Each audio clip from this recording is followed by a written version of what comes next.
Hey, what's up everybody? Prospector here with Watcher Realms. Today I'm here with Kigiri again, and it's kind of like in a response to some comments in the last video from the testing. I did mostly test him in an A5. There were some complaints about him in A0 not being tested in A0. I did mention the results that I did come up with from A0, but I do have an extra copy of Kagiri on the test server here, and I want to go through this testing on A0 just to show you that he is very much worth your investment and time. Anyways, without further ado, let's dig in.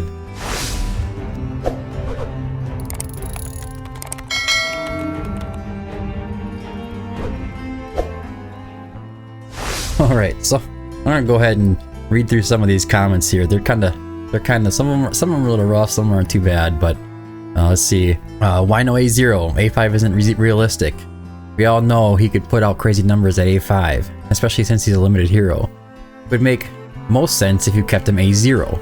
Just saying. I got nothing from this showcase. If I'm being honest, you ruined it. I would say, in response to that, I'm not trying to call you out or anything, but A5 Kagiri versus A5 Lust versus A5 Arrogance, all in the same showcase. I'd hope you'd get something from that, showing that he is relatively 80 to 90% within their damage range. Everybody on the team was A5, so is he. But I will go through the testing today to show that everything works like it's supposed to. Someone did mention that he cannot get cleansed when he is dashing, which is true. He leaves that tile. I did think it was a glitch. I kind of mentioned it. It's something to keep in mind when you are running him on Guild Boss 2, especially APOC 2. If you need to do that cleanse at a certain time, he will leave that tile and not receive a cleanse. Somebody did mention, I might be wrong, but he probably should do more damage. You equipped him with a Wailing Skull, but in that position, Wailing Skull is unable to proc. He might do Lust levels or even more. He's not going to do Lust level damage. He's not going to match her point for point. Maybe there's a way to optimize her that I'm not thinking of, but from my testing and runs over and over again, he's not able to match her no matter what it seems like I do. Here's another one. You know, Lust triggers his passive for the ultimate. You missed out on a ton of damage. I did test that. Maybe, but Lust's, it's like complete RNG, whether or not he's gonna hit him or not, or she's gonna hit him or not, and at that point, I'm not gonna sit there and wait for that ult to go all the way down, and Lust never actually whacked them one. So, and that all depends on whether or not the other heroes are ulting at the same time. Maybe there's a way to optimize that. I wasn't spending that much time on it. And somebody did mention that it will only be available on the Forerunner server if you're lucky to have a Forerunner account. That is not true at all. Just want to bring that out there. And absolutely, you will be getting him on global. He will come out as an exclusive hero. That's how it's going to work. Can you test if the damage over time from burns triggers parry? Because the Guild Boss 1 run looked like he was almost constantly parrying while he was burning. It has a little bit to do with when Lust might be like whacking him with her whip. He might be doing a parry. He does not trigger automatically from damage over time. We did mention, did you test if he removes buffs at A0 as well, or only at higher awakenings? The way the talent is phrased, I'm a bit scared that it only works from A3 onwards. I have looked into this a little bit, but we're going to go through that, and I'm going to showcase that how that works. What about his A0? How he compares with Lust and Arrogance? I wouldn't have tested him at A5 if I didn't think that from A0 versus A0, you're going to put him up at A0 versus an A3 Lust or A3 Arrogance. Of course he's not going to keep up, right? But A0 Kagiri versus A0 Lust versus A0 Arrogance, you're going to end up with relatively similar numbers. Here's another one. So in conclusion, pick up a single copy because he's only good if you invest into A3 through A5. Lucius does it better, to be honest, and I've seen Salazar do way more damage at 120k Guild Boss points. 280 million damage at A5 is pretty bad considering Lust does that at A0, and Arrogance can do... Yeah, if you run the Guild Boss 2 team all the way to the end where you're like in the 250 range, yeah, you might see 280 million damage or whatever it is up there, but in this case, this is what she ended up running, and this is what Kagiri got, this is what Lust got. You've seen that in the last video. No hard feelings to any of the viewers in the comments. I understand your questions and your concerns. We're best friends, right? Because you're worried about whether or not you should save for this hero, whether or not you should really go in for it. And hopefully after this video we can come to the conclusion that you should probably pick up Kigiri. Anyways, let's get into it here right away. So here is the A0 Kigiri. all skilled out in a maxed out Wailing Skull. We're looking at Soulbond Arcana set. Right around 24.6k attack, 1.5 attack interval, 350 or so crit damage. A little bit of rage regen at 40%. There is an advantage to having him awakened level 1. This is a big one if you're kind of restricted. He's going to restore 3 rage every time he launches a basic attack. So that's going to really help you cycle that ult and get more parries off. Well, yes, that will increase his damage significantly. Awakened level 2 is just going to be a base attack boost, which he already has really high attack, so you don't have to really worry about that too much. Okay, so the Awakened level 3 is within 10 seconds after Sleeping Strike is activated. Each direct damage dealt inflicts additional damage 1 time equal to 35% of the direct damage. This is where the confusion comes in. The extra damage is not just, or the direct damage is what removes that that buff there. Let's see if I can find it quick. Dispels the additional damage, ignores 50% defense, and dispels 1 buff. You get additional damage anyways. You don't need the A3 to get the additional damage. The buffs will still be removed by Kagiri. Now, we're going to be going up against an A0 Lust. Lust is an Infernal Roar set. We're looking at 17.5k attack, right around the same amount of crit damage, 1.5 attack interval, and rage regen is at 23.5%. I might try to boost that rage regen a little bit. Let's see if I have something here. Yeah, so I'm going to redo this a little bit. 16.5k attack, 341 crit damage. I'm going to put up a 61% rage regen. I know you could argue that there's more optimal builds, but with the way the team works, the way Constance rolls around, I decided to boost her rage a little bit to make sure that she's timed well with Constance. And she does have her maxed out exclusive artifact as well. This is not just level 10. Increases crit damage by 45%, and triggering Sinful Lash, it will be triggered 2 consecutive times. Kagiri does not have the advantage of having an exclusive artifact. You just end up running with an Wailing Skull, and he does have very, very nice stats though, so that's something to be considered as well. I still like to keep his attack nice and high. A lot of priority on attack here on the gear pieces. But his rage regen is at 40. Maybe I should try to see if I can't boost that up as well over here. There we go. 24.2k attack, 1.5 attack interval, 340 crit damage, right around 60% rage regen. Hopefully he can parry quite often doing that.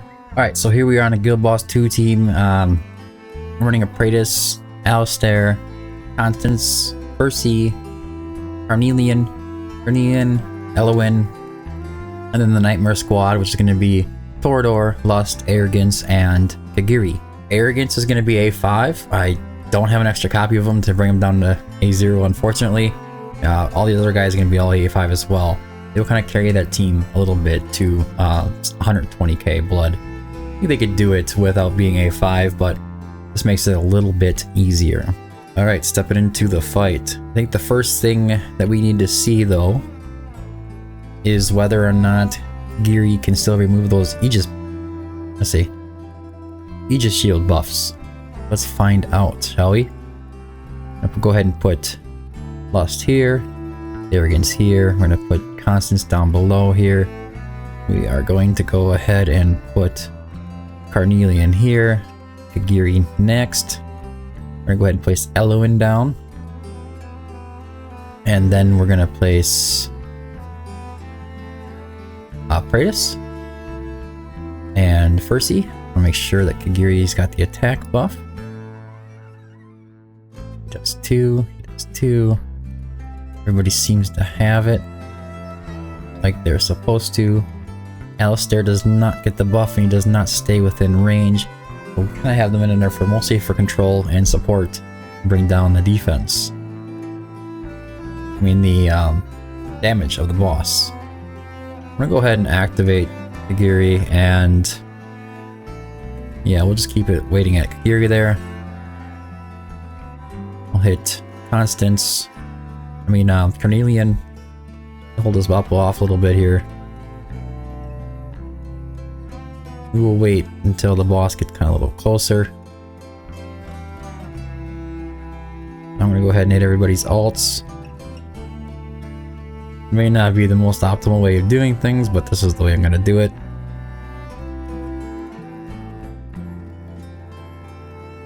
Now they should... I'm just gonna let her get a buff on her. Without really interrupting much here. Not hitting anybody's ults, they're just kind of sitting here right now. Okay, so there's the buff. We got it. Enhances the damage of their shatter.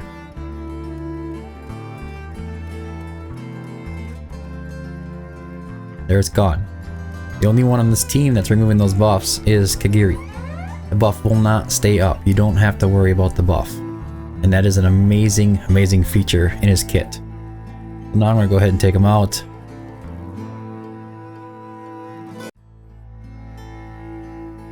There you go. We got the parry off in time. With that being said, I'm going to now just go to 120k. I'm going to compare the results. I'm not going to max the team out. It's a little wild to be doing that. But for now, we're just going to go to the 120k. And then compare everybody's damage numbers, because that should be... They're all in the same fight, the same amount of time, so that should give us a good results. So... Oh, wait 1 second. Before we go into that, I want to show what'll happen here.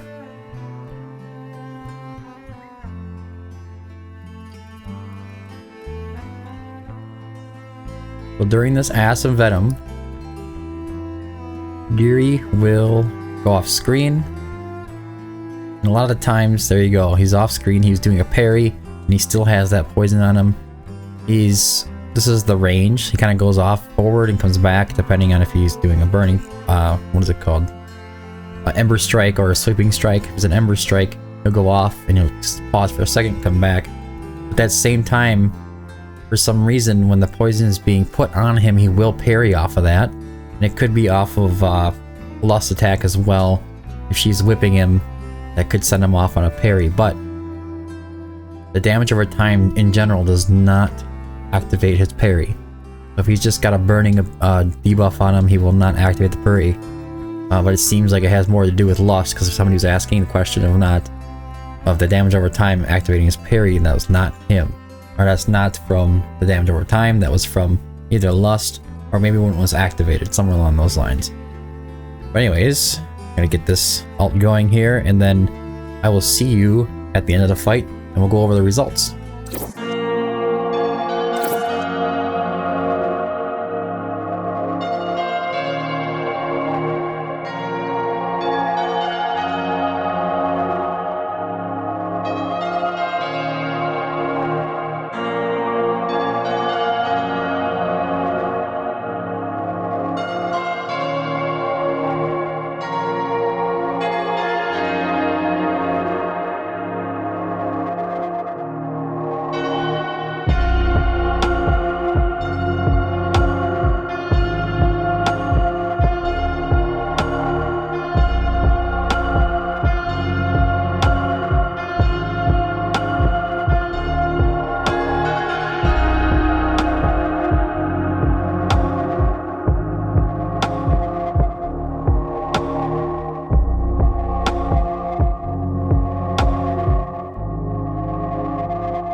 Alright, here we come up on the 120k. Will be happening in just a moment here.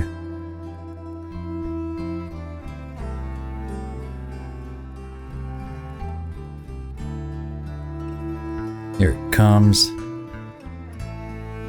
Go ahead and start removing these guys.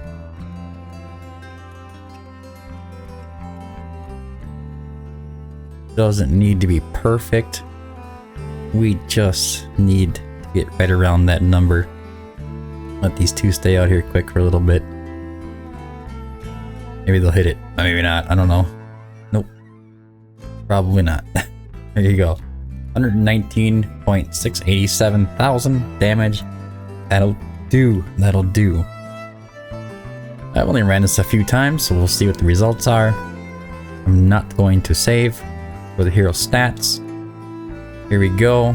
We have Praetus at 376. That's no surprise. He's A5. Super well geared. Arrogance is the same thing. We have Lust sitting here at 200 million. That's at A0. Alistair is at 176, 177. He is also A5, and he's also getting a Praetus Lord boost. Then we have Kagiri down here at 161. Now, there needs to be some optimization going on, but if you do the math, 160, I got 170 on the run prior to doing this. But if you do the math, it's roughly somewhere between like 80 to 90% range is what I keep getting. A0 versus A0 Lust, A3 Kagiri versus A3 Lust, A5 Kagiri versus A5 Lust. It's always within like that 85% average range of damage. Besides his utility, his usefulness, he doesn't require a bond skill. He doesn't, he doesn't need all of these things. And he's an exclusive hero. I do not think you should pass on this hero, and I would think it was a really good idea to go ahead and just really go all out on it. I know the Lust banner is going to be a while from now. I don't think it's going to be, and there's a lot of rumors about Lust coming back. I'm assuming Valentine's Day. I'm not getting my hopes up that it's coming back anytime soon, but if you are a spender, I definitely think you should try to get him to A1 to A3, somewhere in that range, depending on what your limits are. Of course, if you're a Kraken, just go all out and A5 him. He's one of the heroes that are worth it, along with somebody like Praetus, Arrogance, and Lust. He kind of matches right in there. Now, when you're going up against some of the best fighters in the game, like Arrogance, probably top 3 at least. Lust, as far as like boss damage goes, she's in the top, top 3, top 5, something like that as well. He's gonna be right up in there. So especially as far as damage goes, and you can add his utility on there and all this other good stuff as well. Now I have one more test that I want to put him through, and that's just gonna be another test versus Lust. And this is gonna be a test in Guild Boss 1. I'm gonna put it right on the lowest difficulty. I'm gonna let them go bust through those shields, and I'm gonna let them see who gets the most damage by the end of the Guild Boss fight. I'm going to try to time Kagiri's ults best that I can. I will bring them in there with a Lord, give them a big buff, but they're not going to get Dolores Inspiration buff or anything like that. It's just going to be them versus the Guild Boss. We're going to see how well they do compared to each other. Right, here we are in easy mode, going against Rotan Bar. We're just going to let them do their ults whenever they... Well, Lust is going to do hers whenever they pop up. I'm going to time Kagiri's a little bit more. He has a little more skill required. But we will just let it run through after that, and we'll see what their damage difference is between the two of them taking on the Guild Boss pirates by themselves. Alright, so we're going to go ahead and place Lust, and place Arrogance facing down. This is just to get the faction synergy. I think that's how it works. And then we're going to place Hollow to keep Lust alive. Shouldn't have any issues staying alive anyways, but that'll also drop an invig buff on Lust. So now when the ult comes available, I'm just going to go ahead and hit her ultimate and let her activate.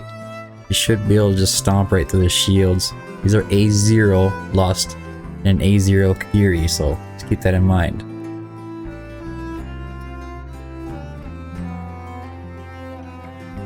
I'm not going to use the heals, but anyways, I'm going to do a time lapse. See you in just a few moments with the results.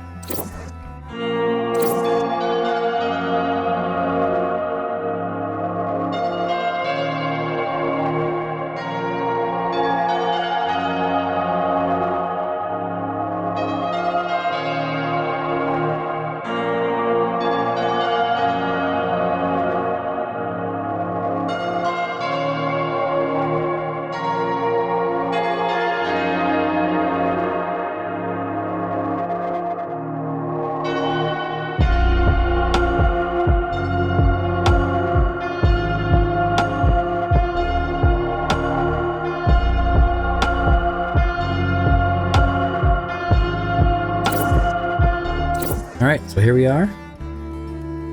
I'm not really looking at the blood. I'm looking at what her damage is. So she's coming in at 89.56 million. I'm going to go ahead and write that down.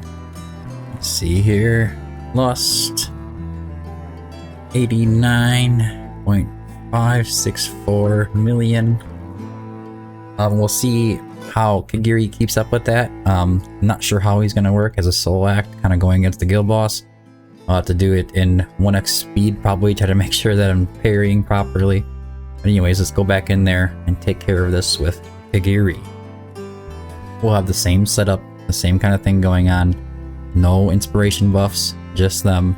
Alright, so here we go with Kagiri. I'm going to try to make sure I parry these things the best I can. It's a little weird actually trying to fight the guild boss one. His timings on his shields are all different. It's weird. Anyways, we're going to go ahead and place them in the same spot.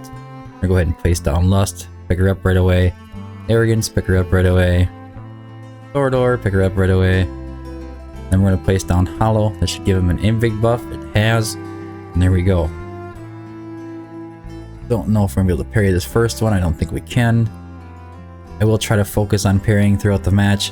I will wait for the next attack if he's not going to be doing it. Anyways, I'll see you at the end of the fight with the results.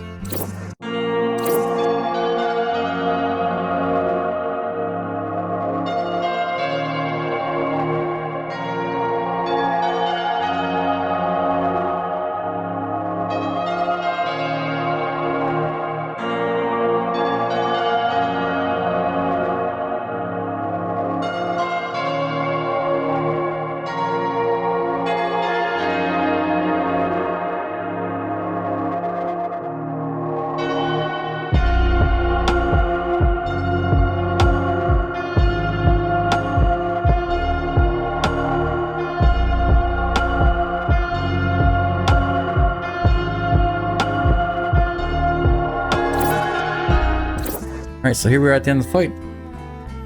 A little less blood, not surprising there. See what his results are. We got about 66.8 million. Write that down. So, like I kind of said, 80% or so of the same damage of Lust. It's kind of equating to like just like we said it was going to happen. He does require a little more skill to be used. I would say that it is nice that he does not require a bond. I cannot test him versus Lust without the bond skill on the test server at the time because there's no way for me to just remove that bond skill. I think even if I take Lust off of or just deleted him, I think that I still would have that bond skill unlocked because you already achieved them in the gallery. But anyways, guys, my conclusion is so Lust is 89 million, Kagiri is at 66.8. So I think that this hero is definitely worth going for. I don't really know what the stigma is against him. There's a lot of people that seem to think that, oh, I'm waiting for Lust. Well, Lust is going to be a while from now. I don't think you should skip out on this hero. I think you will regret skipping him. It's kind of like, you know, anybody skipping any kind of exclusive hero, you're going to want to come back. It's almost like when the Lust banner first came out originally. A lot of us regret not spending or not really just going hard for her. So I do also think that his utility for Guild Boss 2, besides she's just bringing damage and a little rage regen, he's removing buffs on the Aegis shield. I think is really important. If you have a Lucius, maybe you don't think that is very important, I guess, on your end, but when you could run a different squad, like I ran Praetus, Alistair, and Constance as the only team, and then just ran the pure Nightmare squad. And they're doing a bunch of damage, and the utility is just there. Do not have to worry about having the Elk go to get his Aegis buffs off the Aegis shield phase, but he will just keep them down at 0. You don't want, like on Lucius, I think you want to wait till he has a few buffs on, and you remove them. A few buffs on, and you remove them. Well, he's just gonna keep taking them off. They're gonna be up there for maybe a couple seconds. I don't know, maybe 10 seconds at most. I think I've seen. But it doesn't happen very often. So I think that the buff on the shield, or the Aegis shield phase, is going to be almost irrelevant. You just have to go through that phase. As long as you can survive that phase, you're good to go. You're golden. Kagiri is amazing. I'm super excited about this hero. I hope you guys are too. Also, no hard feelings to anybody that left comments. I do welcome the feedback. It's very good for me. It's a learning process. I think in the future I'll make sure that I test A0 and video feed and have it there for you instead of just saying, well, this is what I got on A0, this is what I got now. I did test them prior to that video, but yeah, no hard feelings. I appreciate the questions. I'm happy to make another video, a follow-up video, with any kind of questions you may have about the hero. But anyways, guys, that's it for the video. Hope you found it helpful. If you did, don't forget to like and subscribe. I have many more videos to coming in the future, especially coming from the test server. I really do enjoy testing these heroes and playing with them, especially when we got a hero like Kigiri. But anyways, that's it for the video. Thanks for tuning in. Until next time, keep digging.